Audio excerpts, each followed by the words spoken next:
Hey, what's up everybody? Today I wanted to talk about an interesting question, and that is, should you listen to YouTube photographers who tell you what to buy, how to shoot, what's good, what's bad, etc., etc.? Now, when you're first starting out, it's easy to take people's word that they're either A, a professional, B, that they're good at what they do, or just C, that they know more than you do. And so in the very beginning, it's very helpful to check out lots of videos and watch lots of stuff. But also there are a lot of other options available for advanced learning and learning that requires, fact-checking by professionals.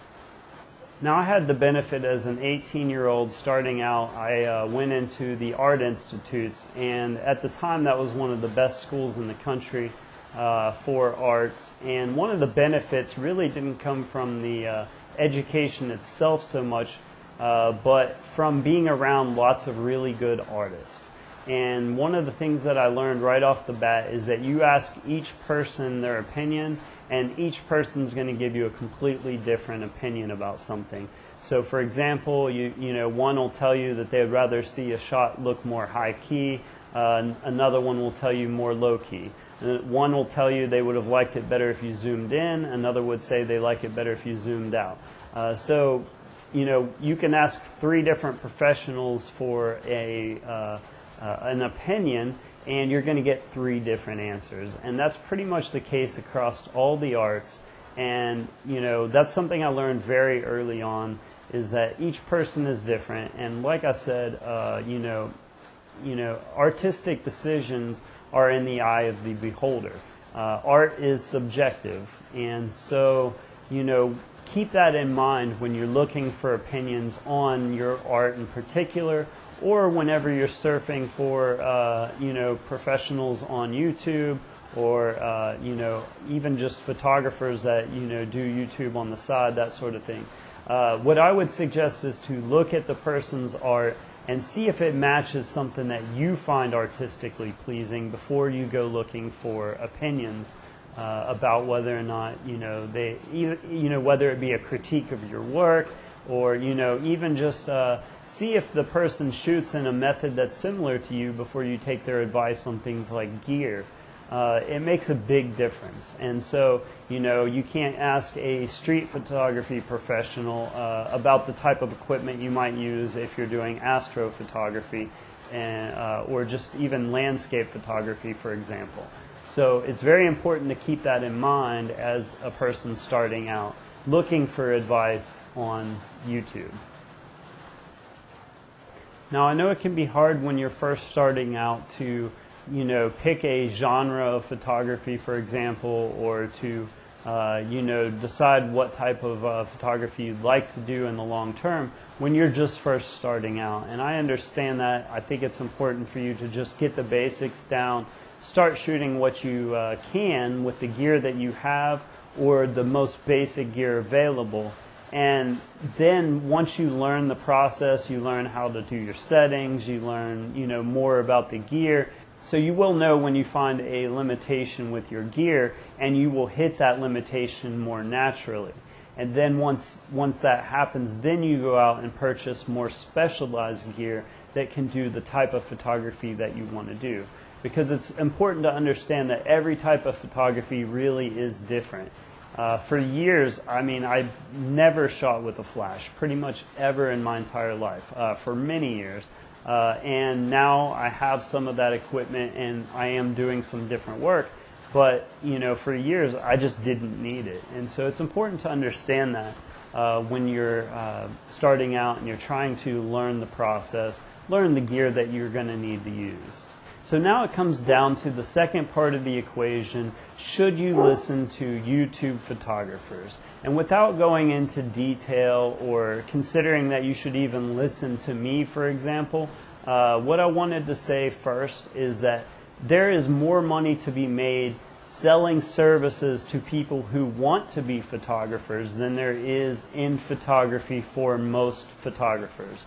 And so that's why when you watch YouTube videos, most of the ads that you're going to see, not even just in photography, are, things like Squarespace for websites, Wix websites. You're going to find, cloud storage options. You're going to find, business services and things like that. And the reason for that is just that it's harder to make a living doing photography than it is to sell services in photography. That's why photographers will often sell things like workshops. They will sell, Lightroom presets and things like that, because those services intended to make other people better photographers are typically where those people make most of their money.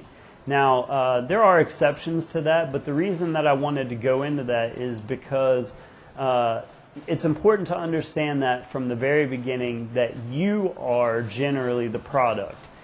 The potential for you to buy things related to photography is more valuable to the photography community than considering you as a customer. So, you'll find ads for gear and, things like filters and, all the different doodads that might go with your photography kit, more so than actually trying to sell things like prints that other photographers have done, etc. So I think it's very important to know that going into your photography endeavor and to understand it when you watch these videos. Now I wanted to back up and give just a very short history, and it's important to understand that really up until the 80s, it was very easy and possible for most photographers to make some kind of living doing photography. Because really, up until the 90s, there was room for a lot more photographers. Now, only around the top 10% of photographers are really going to make a full-time living shooting for, clients and commercial work and things like that. So it's important to keep that in mind that, you no longer have very many local newspapers sending photographers on assignment. You don't really have too many photographers going on assignment to shoot a certain, part of the world or a certain attraction, because people use stock photography websites today instead of going through all the expense to send somebody specifically to shoot something. So it's very uncommon now, and there's a reason for that, and so it's become harder for you to make your full-time living doing photography.